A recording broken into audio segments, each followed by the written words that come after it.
aller loin comme ça? Encore assez, oui. Nous allons en Suisse. Je ne vais pas jusque-là, mais je peux vous rapprocher. Avec plaisir, merci. Alors montez.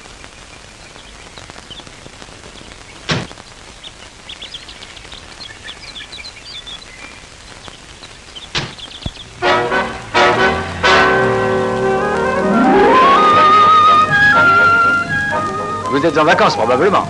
Oui, nous en profitons pour aller visiter la Suisse. Bonne idée, c'est un joli pays. Et notre région, comment la trouvez-vous? Magnifique. Nous ne la connaissions pas. La vallée du Doubs est très belle. N'est-ce pas?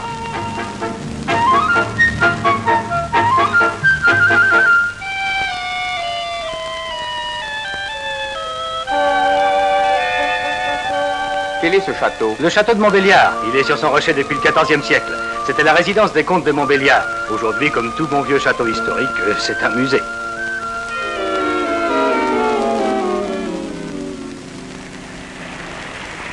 Voilà, nous sommes arrivés. Vous êtes à Sochaux.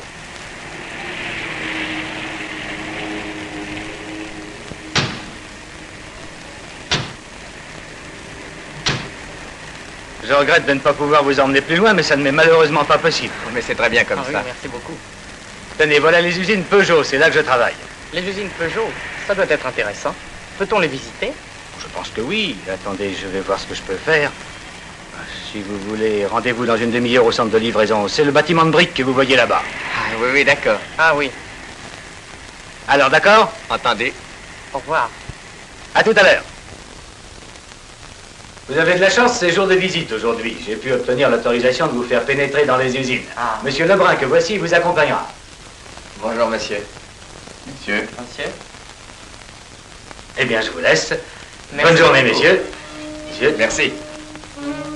Si vous le voulez bien, situons tout d'abord l'endroit où nous nous trouvons. C'est dans la vallée du Doubs,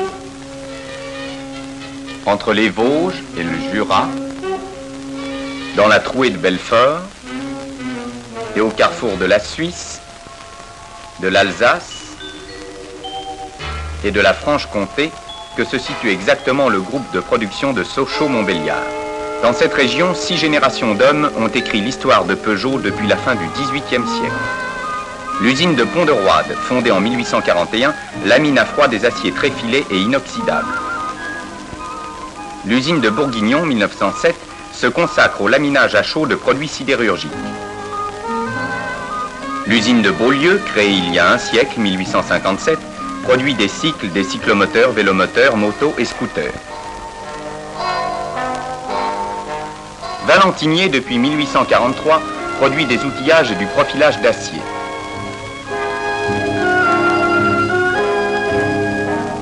Audincourt, construit en 1898, s'est spécialisé dans la fabrication d'appareils électroménagers et d'accessoires automobiles. Enfin, en 1912, naissait l'usine de Sochaux. En 1928, une vaste reconcentration transformait la petite usine de Montbéliard en l'une des plus grandes cités industrielles d'Europe. Depuis, c'est là que se fabriquent entièrement les automobiles Peugeot. L'agglomération ne cesse de s'agrandir. Des travaux de comblement et de terrassement permettent de gagner du terrain sur le cours de l'Allan pour construire de nouveaux ateliers. L'ensemble représente une surface couverte de 35 hectares. Avec les cités, la superficie totale est de 245 hectares. Sous les verrières, dans les ateliers, dans les bureaux, 17 000 personnes travaillent.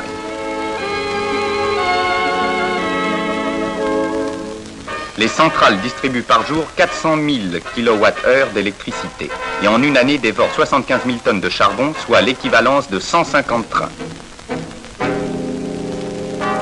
Allô, allô, centrale, envoyez chaudière numéro 3 pour emboutissage. Merci.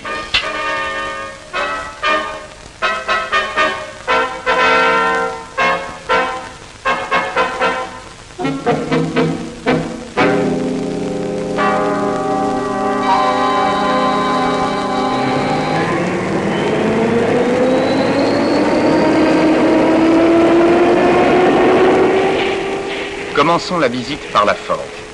Elle représente une surface de 2 hectares et occupe 500 personnes. Sa production est de 1500 tonnes par mois. La forge fabrique pour l'usine de mécanique les pièces brutes destinées à supporter des efforts importants. Voici par exemple un lopin dont l'acier a été minutieusement contrôlé auparavant. Chauffé au rouge, il passe sous le marteau d'estampage qui le transforme rapidement en vilebrequin. On tient compte pour tous les forgeages de l'orientation correcte des fibres de l'acier. Quelle est la force d'un tel marteau? Elle se mesure par le poids de la masse tombante qui est ici de 5500 kg. Notre vilebrequin estampé est ensuite ébarbé, ceci pour faire disparaître l'excédent de métal ayant débordé de la gravure. On obtient alors une pièce de forme précise offrant les meilleures conditions d'usinage.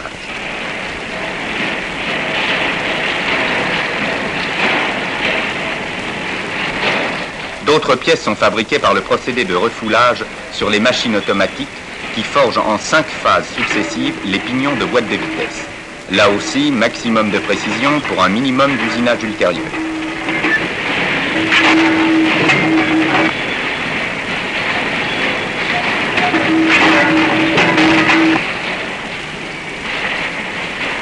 Comme pour le vilebrequin, c'est par estampage que l'on forge les bielles. L'opération s'effectue en 3 phases. Un premier marteau ébauche le lopin.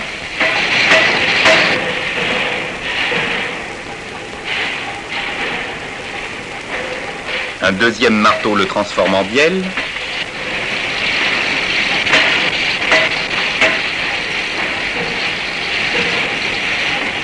Enfin, une presse à ébarber lui donne sa forme définitive.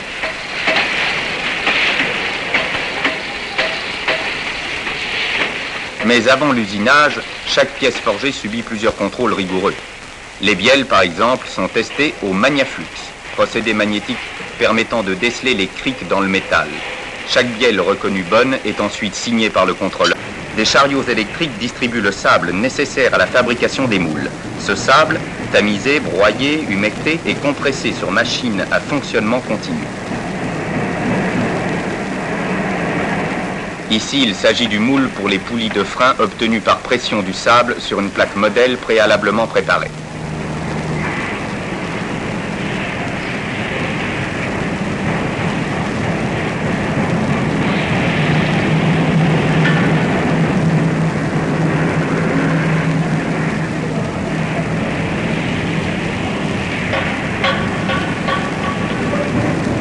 Le moule reçoit ensuite son couvercle avant de passer à la coulée.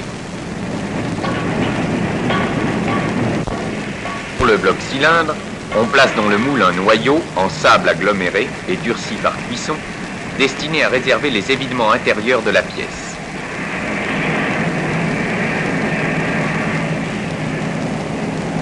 La fonte liquide est fournie par 6 cubilots, assurant une production de 11 tonnes à l'heure. Chaque coulée est sévèrement contrôlée par les tests de cassure d'éprouvettes et par des examens en laboratoire. La fonte est acheminée vers les postes de coulée dans des poches suspendues à un monorail. Vérifiée au pyromètre pour sa température, la fonte est versée finalement dans de petites poches individuelles bien équilibrées, assurant à l'ouvrier un travail aisé en toute sécurité.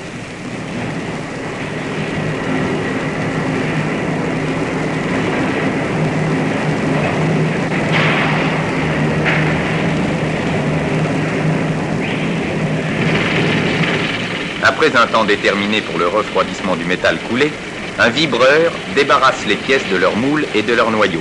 Elles seront ensuite ébarbées, meulées et contrôlées avant de passer à l'usine de mécanique. Ne quittons pas les fonderies sans avoir vu une fabrication particulièrement intéressante.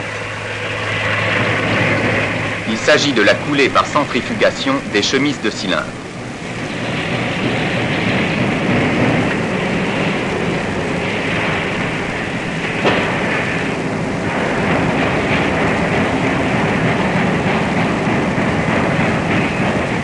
La rotation du moule métallique permet dans ce cas la suppression du noyau.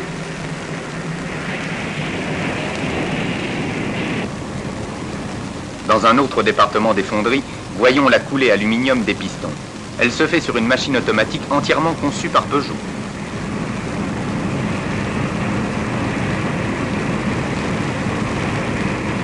Cette sorte de carrousel permet de produire combien de pistons par jour? 4000 pistons.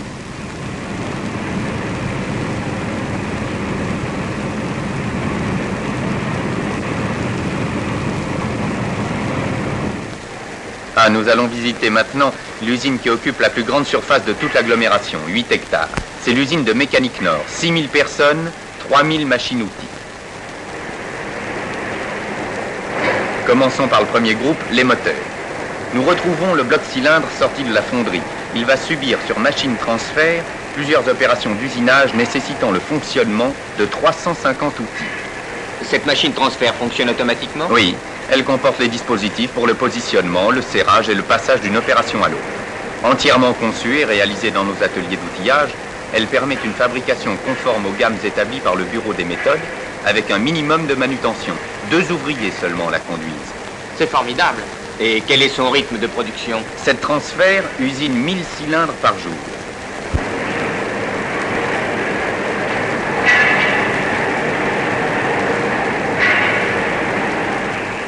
En fin de chaque ligne d'usinage, un poste de contrôle vérifie les cotes par des calibres appropriés. Ici, le contrôleur utilise un micromètre pneumatique Solex. De nombreuses machines à grande production permettent une amélioration de la qualité par leur travail de grande précision. Cette machine multiple effectue l'alésage des chemises aux cotes et tolérances prévues et de plus, elle réalise automatiquement la mise en place et l'éjection des pièces.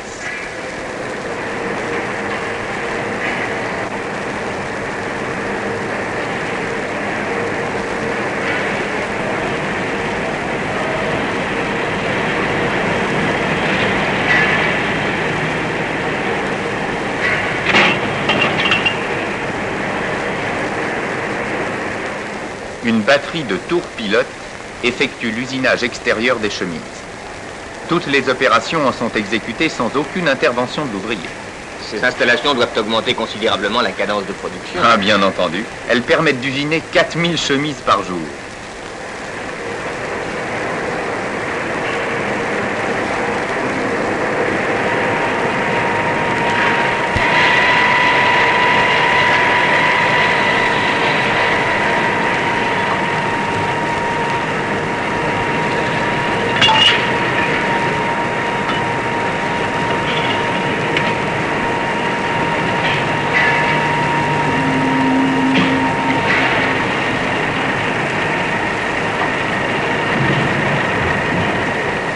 Bien que toutes les garanties soient prises pour obtenir une fabrication de qualité, chaque pièce terminée est encore contrôlée minutieusement. Les appareils à touche électrique permettent d'un seul coup d'œil d'éliminer les pièces défectueuses.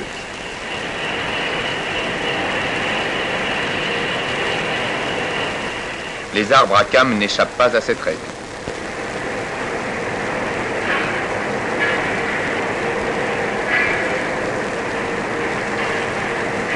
Parmi toutes les pièces composant le moteur, observons au passage quelques aspects des usinages du Vilebrequin que nous avons vu naître à la forge.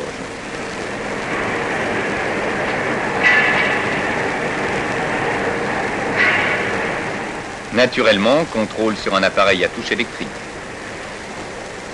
La précision de tous ces usinages est de quel ordre?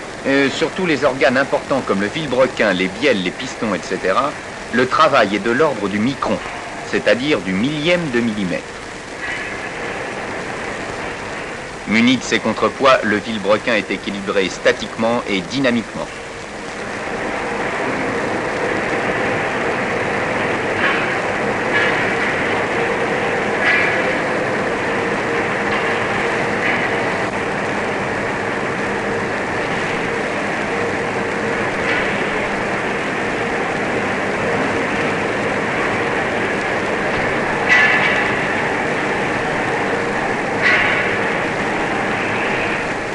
Le Vilebrequin reçoit ensuite son volant équipé de la couronne de démarreur.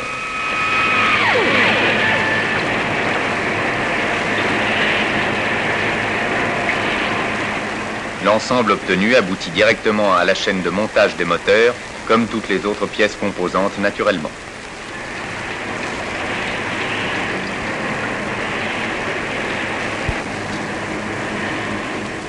La conception de cette chaîne par petits chariots individuels permet une grande aisance de travail pour les ouvriers.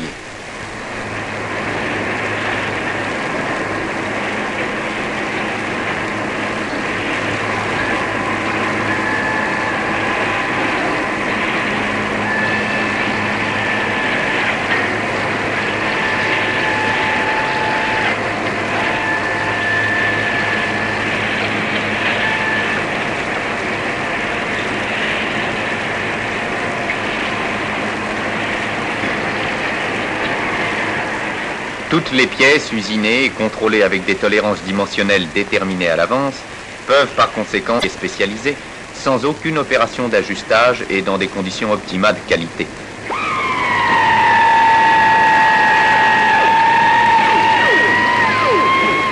Quelques mètres avant la fin de la chaîne, ce contrôleur à qui rien n'échappe vérifie chaque moteur monté. Il consigne ses observations sur une fiche spéciale qui accompagnera le moteur jusqu'à la voiture à laquelle il est destiné.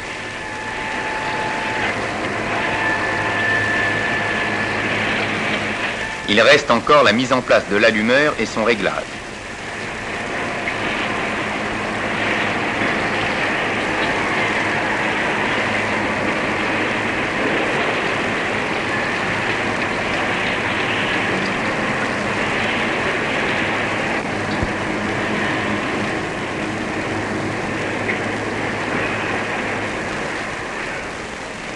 Et les moteurs complètement terminés, équipés de leur boîte de vitesse, passent aussitôt au banc d'essai.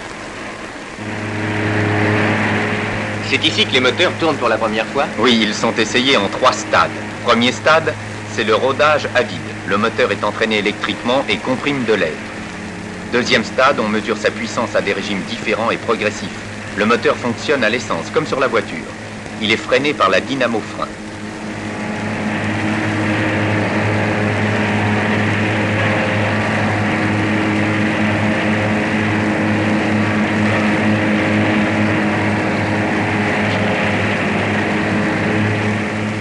Ces essais permettent d'effectuer plusieurs autres examens et vérifications, et cela sur chaque moteur fabriqué.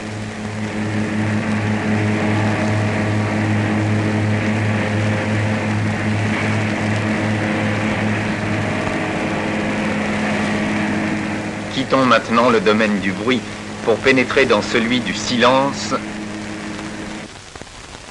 La cabine d'écoute, c'est le 3e stade. On recherche les bruits anormaux et on règle le ralenti.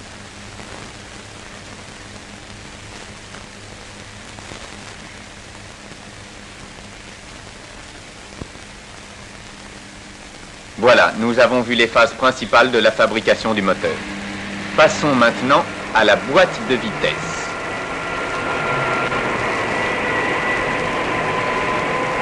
Comme pour les blocs cylindres, les carters de boîte sont usinés sur machine transfert.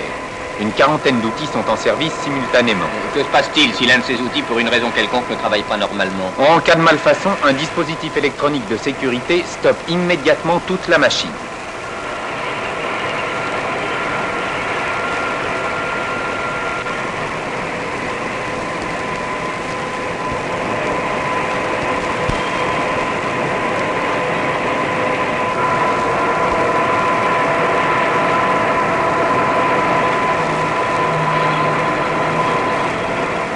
Là, comme partout, nous retrouvons le contrôle de fin d'usinage.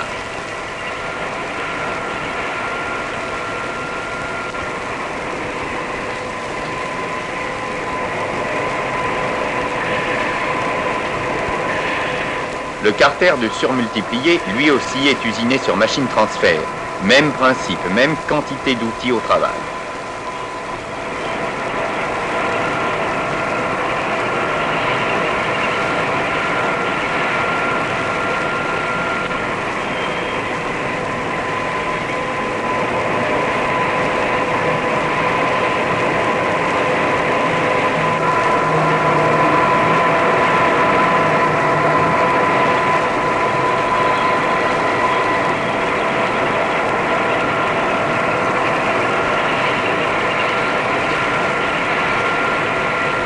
À nouveau, contrôle par montre comparateur et micromètre pneumatique Solex.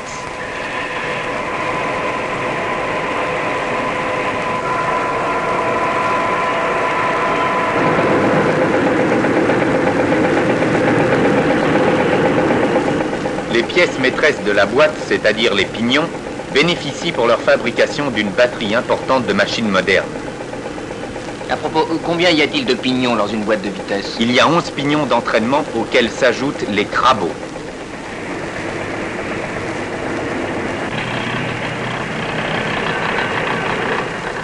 Cette fabrication requiert des machines d'une exceptionnelle précision. Mais elle serait inefficace si elle n'était utilisée par des ouvriers hautement qualifiés. La qualité de la main-d'œuvre franc-comtoise est d'ailleurs légendaire au pays de l'horlogerie.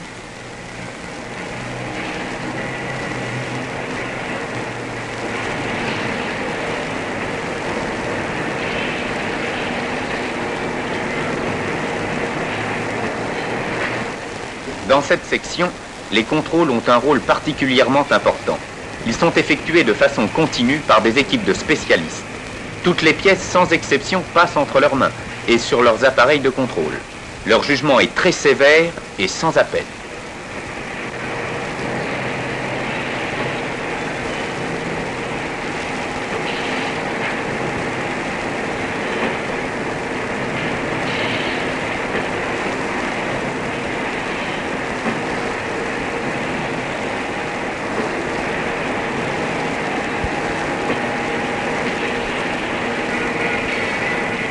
Après avoir affronté avec succès les vigilantes épreuves du contrôle, les pignons, transportés par balancelle, continuent leur voyage vers une enclave isolée du reste de l'usine, la cabine d'appareillage.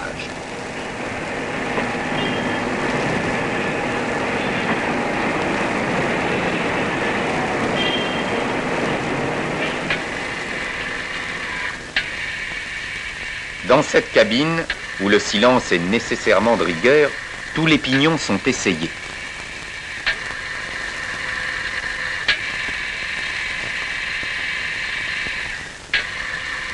Le terme appareillage signifie probablement que les pignons sont essayés par paire.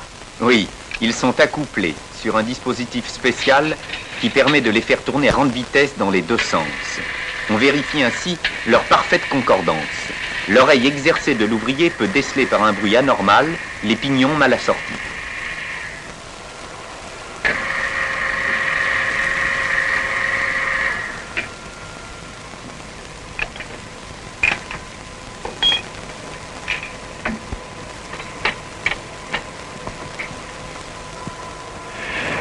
Au sortir de la cabine d'appareillage, les éléments constitutifs de la boîte de vitesse rejoignent aussitôt la chaîne de montage.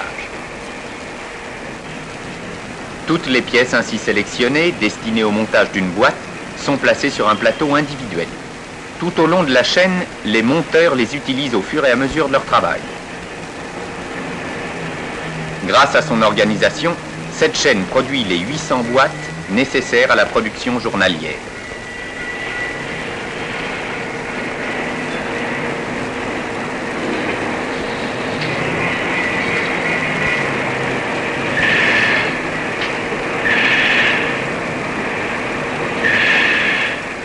En milieu de chaîne, un contrôleur vérifie les montages précédents et leur bon fonctionnement.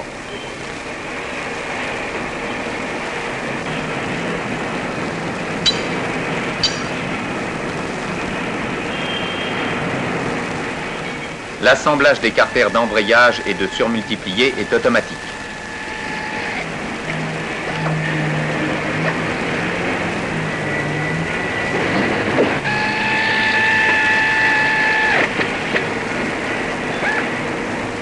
Le niveau d'huile également se fait sans intervention manuelle.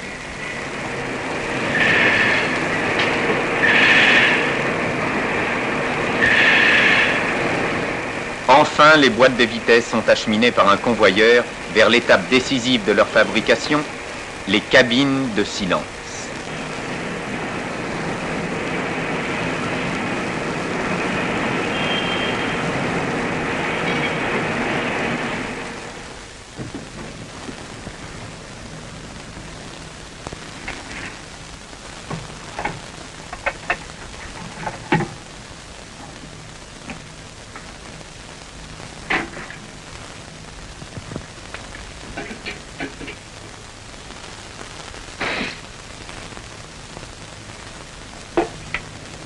Chaque boîte complètement terminée passe par ce supercontrôle.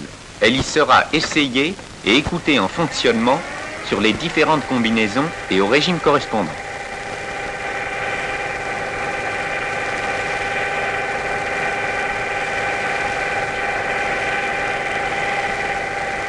Un système d'amplification électronique offre à ces essais la possibilité de mesures visuelles très précises.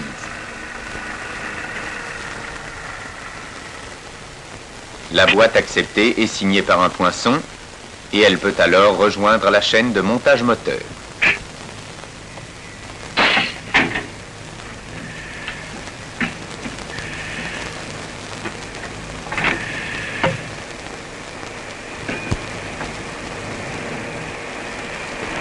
Les ensembles moteur-boîte terminés et munis de leurs fiches signalétiques sont stockés en bout d'atelier.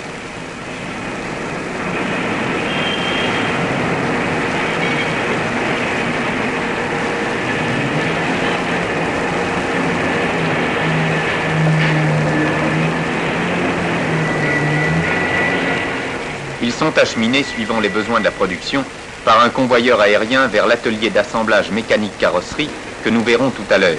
Pour le moment, restons en mécanique et visitons rapidement le groupe des ponts arrière. Parmi les aspects intéressants de cette fabrication, remarquez la trempe de l'arbre de roue. Elle se fait à haute fréquence sur des machines qui traitent à qu'une 2 arbres à la fois.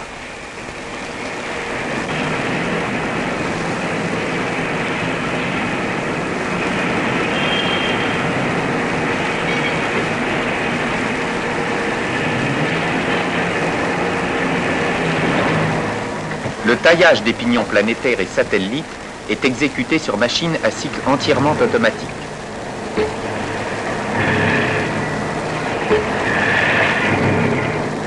La denture de chaque pignon est taillée, ébavurée et chanfreinée à la cadence de 200 pièces à l'heure.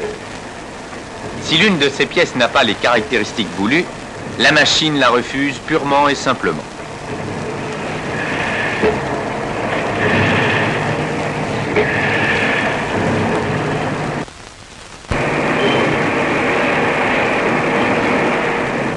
Voici encore l'usinage de la roue de pont qui a été coulée à la fonderie de bronze.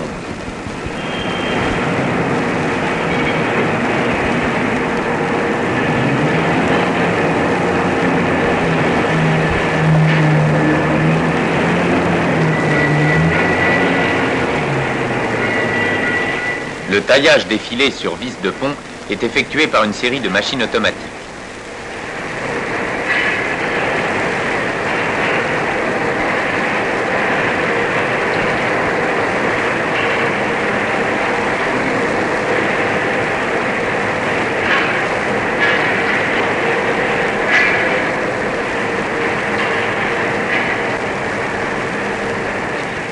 Enfin, la rectification des pièces est une opération délicate demandant une grande précision.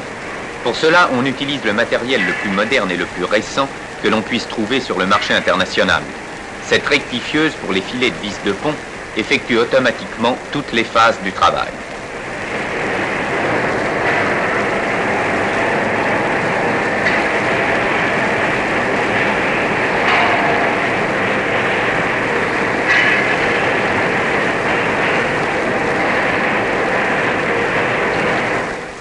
Comme tous les contrôles que nous avons vus jusqu'ici, le contrôle métrologique est indépendant de la direction des fabrications.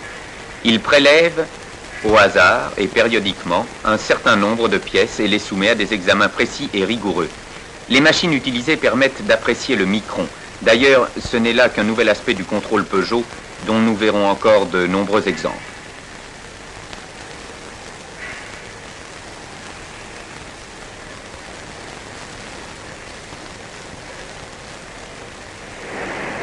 Le montage du pont arrière comprend tout d'abord 2 chaînes de préparation pour les carters, puis des bancs de rodage,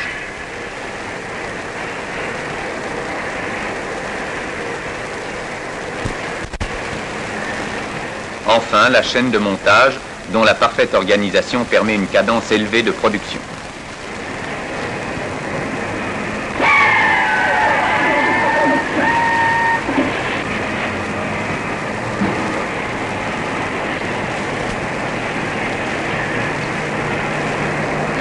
De même que les moteurs, les ponts des berlines et des utilitaires, après contrôle et peinture, sont stockés, puis dirigés vers l'usine carrosserie par le convoyeur aérien selon le programme établi.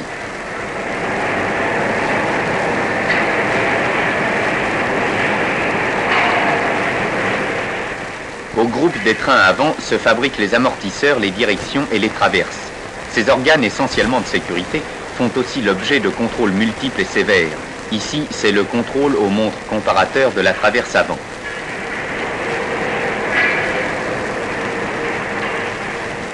Là, les fusées.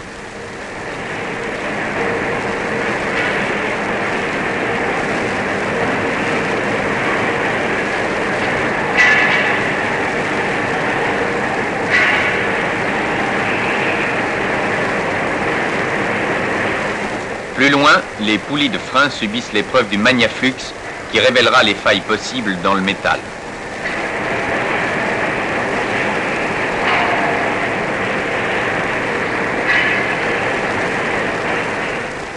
Côté usinage, l'exécution de la crémaillère est sans conteste l'une des opérations les plus remarquables. En partant d'une barre d'acier lisse, placée sur une brocheuse verticale, on obtient en une seule descente de la broche de 23 cm de large le taillage de toutes les dents de la crémaillère parfaitement achevé.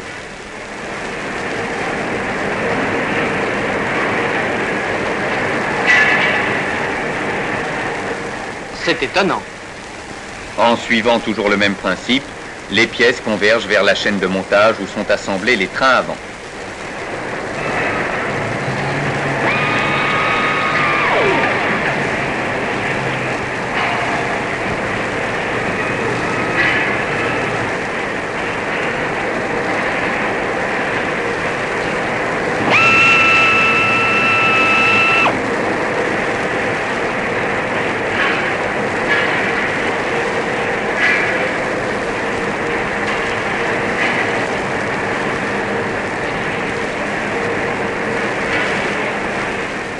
Le montage terminé, on procédera au réglage de la géométrie du train avant et les organes passeront ensuite à la peinture avant d'être stockés puis accrochés à leur tour au convoyeur aérien.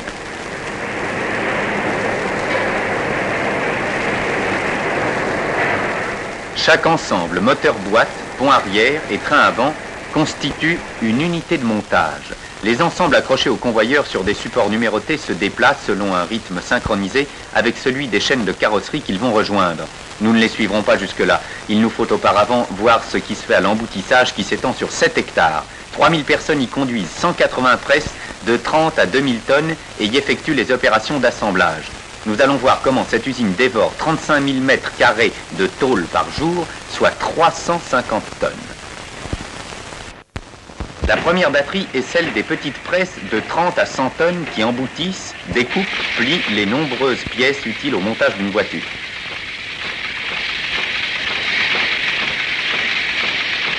Cette presse, par exemple, à alimentation continue par ruban d'acier, sert à fabriquer des écrous encastrés.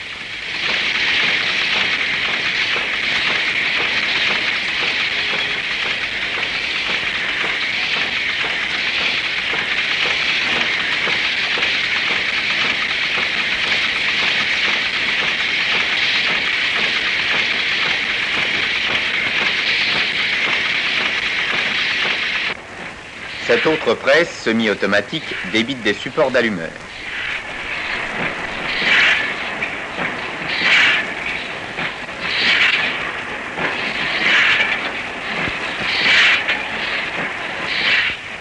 La batterie de 25 presses moyennes se charge d'emboutissage tels que réservoirs, buses de chauffage, etc. Ici, comme ailleurs, la tôle utilisée a été contrôlée avant la fabrication par prélèvement d'échantillons examinés en laboratoire. Pénétrons enfin dans le domaine titanesque des grosses presses. Ces monstres dociles de 800 à 2000 tonnes effectuent une sorte de balai gigantesque par leur extraordinaire précision. 1000 tonnes s'abattent sur une feuille de tôle et il en résulte de portes. C'est prodigieux.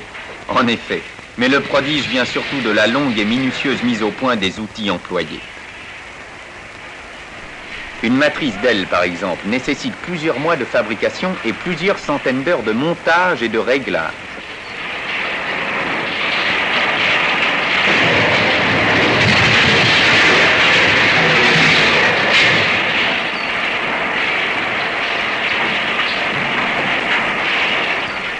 Cette presse automatique découpe les tôles aux formes voulues pour l'emboutissage de certaines parties de la carrosserie d'une voiture.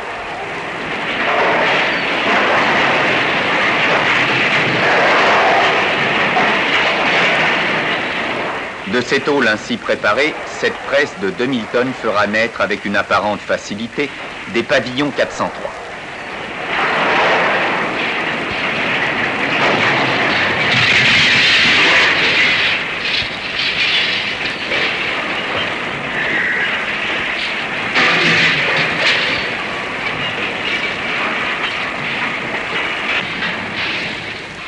Ces mastodontes puissants et infatigables peuvent même être disciplinés au point de travailler en chaîne continue. Ces 6 presses de 400 tonnes chacune se relaient inlassablement pour fabriquer de A à Z les panneaux intérieurs de porte en partant de la simple feuille de tôle.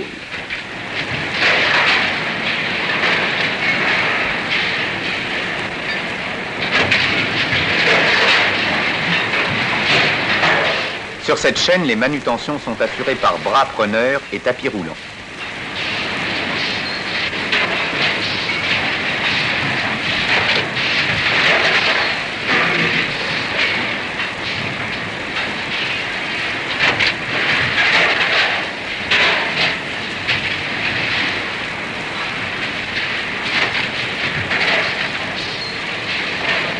Des contacteurs multiples occupent les 2 mains de chacun des opérateurs d'une même presse. Ils assurent ainsi la sécurité totale de manœuvre. Les chutes, réduites au minimum par une utilisation rationnelle des tôles, sont récupérées et envoyées en fonderie pour servir à la fabrication de la fonte et de l'acier. Le panneau intérieur de porte est complètement terminé. Il rejoint le panneau extérieur sur cette machine à souder par points multiples qui les assemble en une seule opération.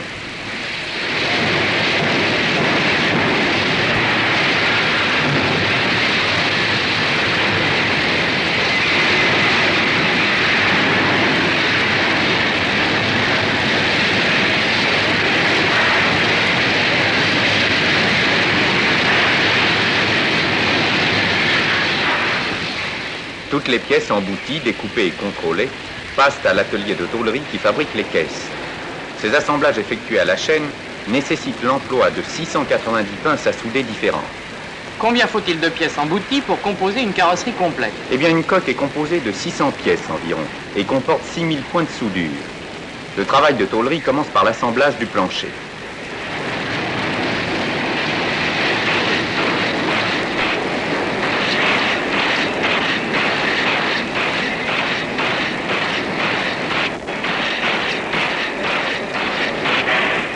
Sur le plancher viennent ensuite se monter simultanément le plancher arrière, le tablier et les doublures d'ailes.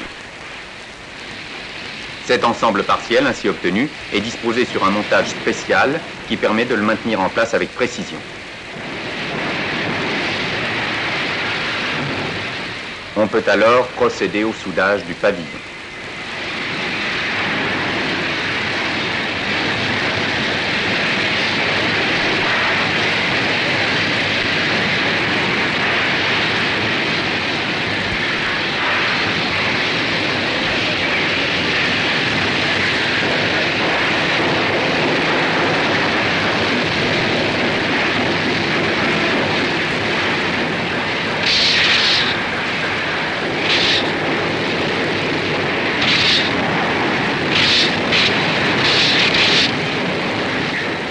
Desservis par un transporteur, les chaînes finition effectuent la mise en place des dernières pièces mobiles de la carrosserie. Le capot, le couvercle du coffre arrière, les portes.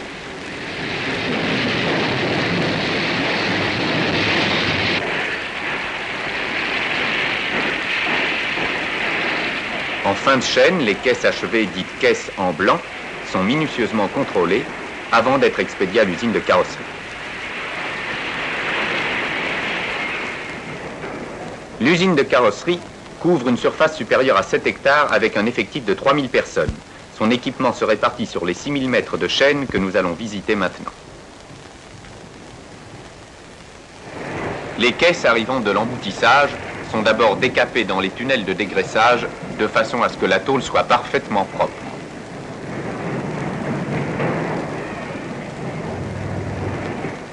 En suivant une marche continue, les caisses entrent ensuite dans un deuxième tunnel où elles reçoivent la couche insonorisante, puis la couche d'après, appliquée par pistolage automatique.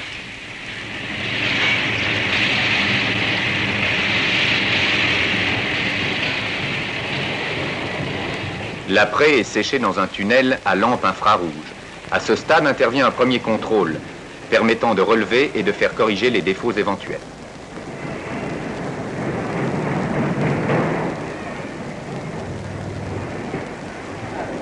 Les caisses soigneusement essuyées au tac-rag, linge imprégné de vernis absorbant les poussières, pénètrent ensuite dans les tunnels de peinture pour recevoir l'application de lacs synthétiques.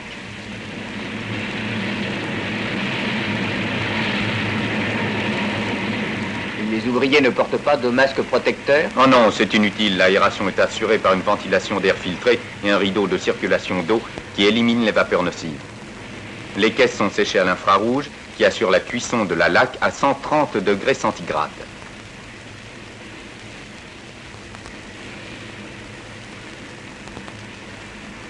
Au sortir des étuves, les caisses sont contrôlées, on pourrait dire scrutées littéralement par des yeux infaillibles et des mains expertes à déceler le moindre défaut ou la moindre anomalie.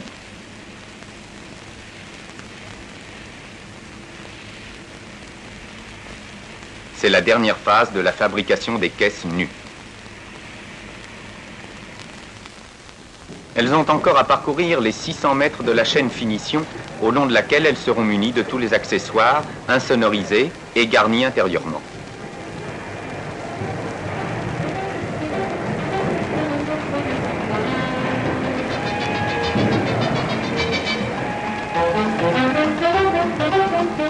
Les nombreux ouvriers travaillant sur cette chaîne exécutent avec une habileté surprenante les multiples opérations de l'habillage de la caisse.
Le tableau de bord arrive complet sur la chaîne. Il a été préparé parallèlement sur une petite chaîne circulaire spécialement destinée à son montage.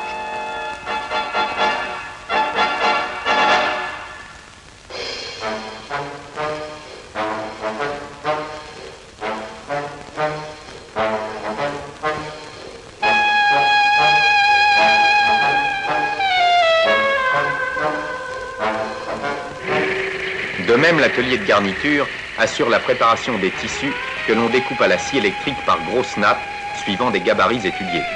Ce procédé permet de découper en une seule fois la quantité de tissu utile pour 50 voitures. Cet atelier dévore 1 200 000 m² de drap par an.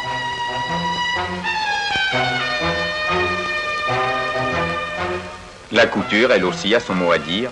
Elle est organisée en chaîne pour préparer les nombreux détails de l'habillement des voitures.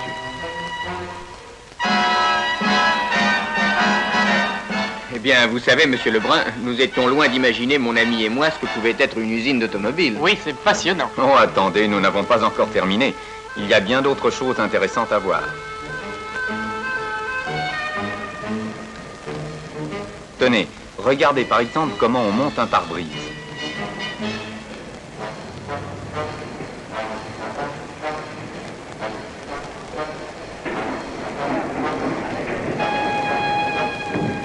On le monte à coups de marteau? Ah non, pas exactement. C'est un maillet en caoutchouc dur que l'ouvrier utilise. Il frappe avec précision à certains endroits du pare-brise pour mettre en place le joint de caoutchouc qui entoure la glace. La technique est la même pour la lunette arrière.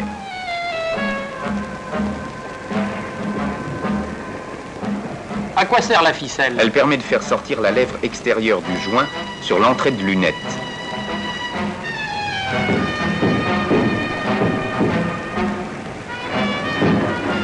Le joint est finalement collé. Et avec quelle dextérité? N'est-ce pas? Continuons maintenant vers la fin de cette chaîne. Eh bien, tu viens? Pardon. Nous voici à la fin de la chaîne de garnissage. Comme à tous les stades de la fabrication, nous trouvons le contrôle. En quoi consiste-t-il exactement? Il consiste à vérifier si aucun accessoire n'a été oublié, si tous les serrages sont corrects, si les portes fonctionnent normalement. Cette contrôleuse connaît par cœur toutes les pièces constituant le garnissage d'une carrosserie. Rien ne doit lui échapper.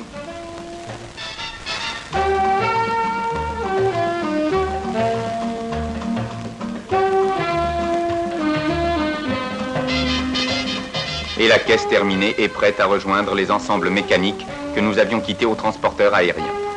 Ils arrivent à la dernière étape, celle du montage final.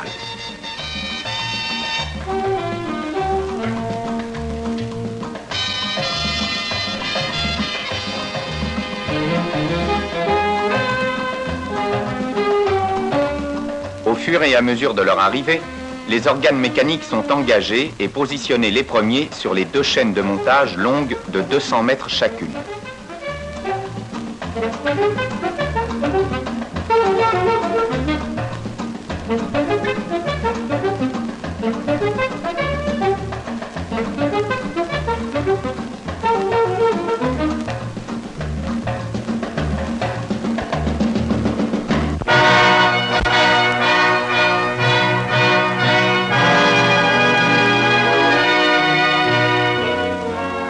Les caisses sont descendues avec précaution par un palon électrique sur les ensembles mécaniques correspondants.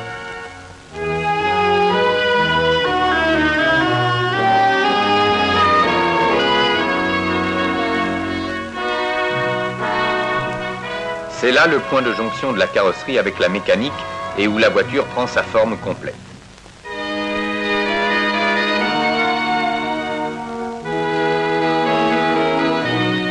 Toutes les 45 secondes, une nouvelle caisse arrive sur les chaînes. Il est intéressant de remarquer avec quelle précision elle y est déposée.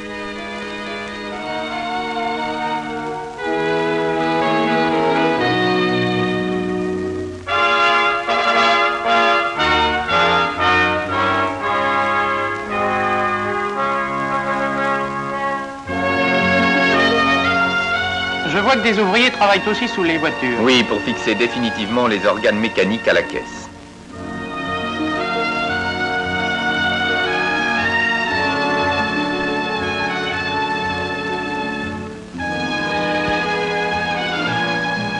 Ainsi, à chaque poste de la chaîne, les ouvriers exécutent une opération définitive, soignée, et font naître progressivement sous nos yeux le résultat de la somme énorme d'études, de moyens et de travail que représente une voiture.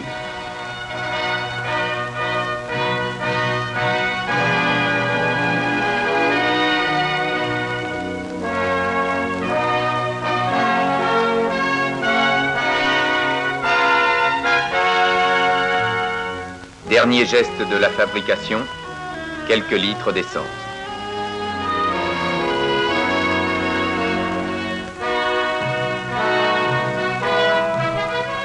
Un dernier coup d'œil.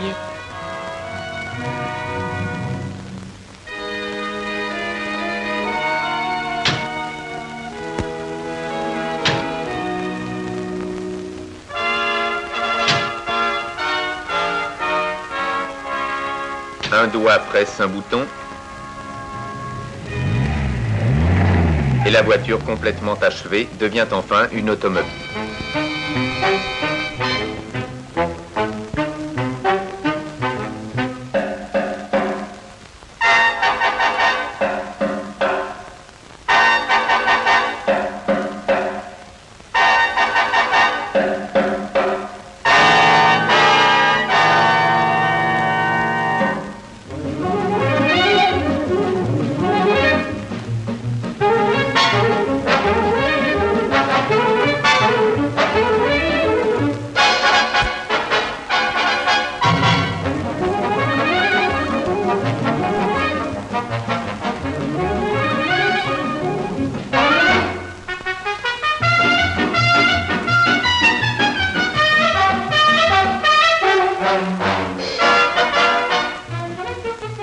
voit que sur cette piste d'essai, tous les types de mauvaises routes sont reproduits.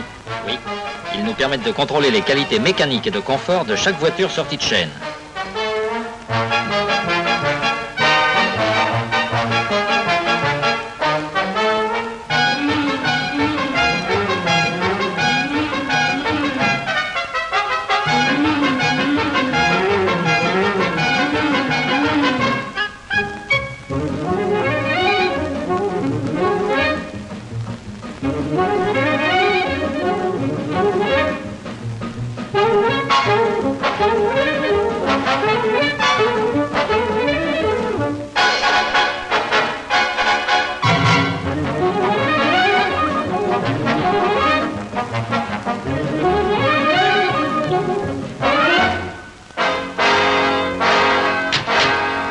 Merci, monsieur.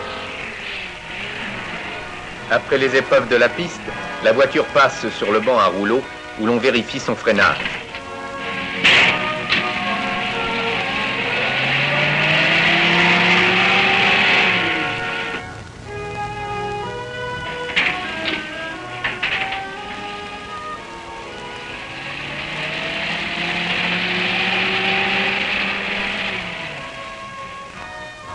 Il faut songer aussi aux intempéries.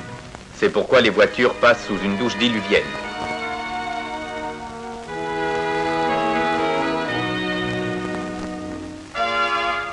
Cette pluie artificielle arrose copieusement chaque voiture, ce qui permet de contrôler la bonne étanchéité des habitacles.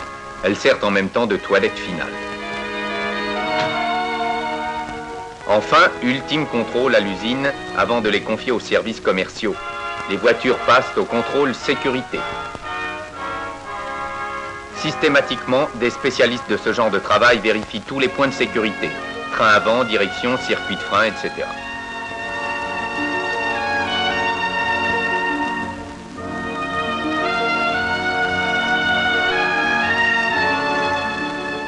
Les résultats de l'examen sont consignés sur une feuille spéciale.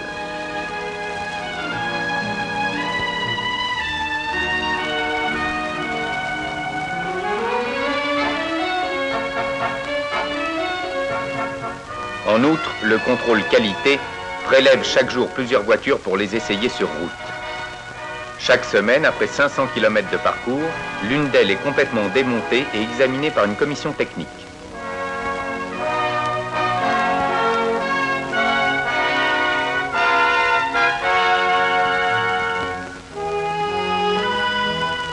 La plupart de la production est acheminée par voie ferrée sur wagons spéciaux à étages. 50 voitures par jour sont expédiées sous forme d'éléments détachés aux usines d'assemblage d'Afrique du Sud, d'Australie, de Belgique et d'Irlande.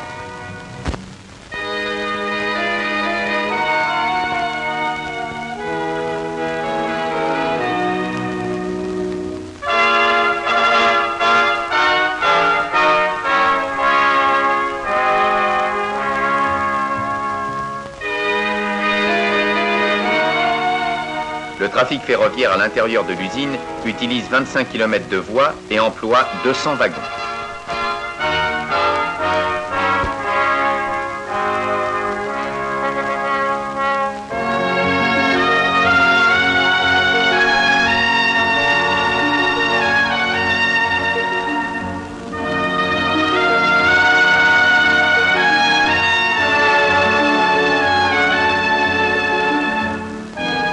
Voilà, nous sommes arrivés au terme de la visite. Laissons les voitures aller vers leur destin. Monsieur Lebrun, nous n'oublierons jamais cette journée passée à Sochaux. Oui, nous ne savons comment vous remercier. Je vous en prie, c'est tout à fait normal. Je suis là pour ça. Au revoir, Au revoir, monsieur Lebrun. Bonnes vacances et peut-être à Merci. bientôt.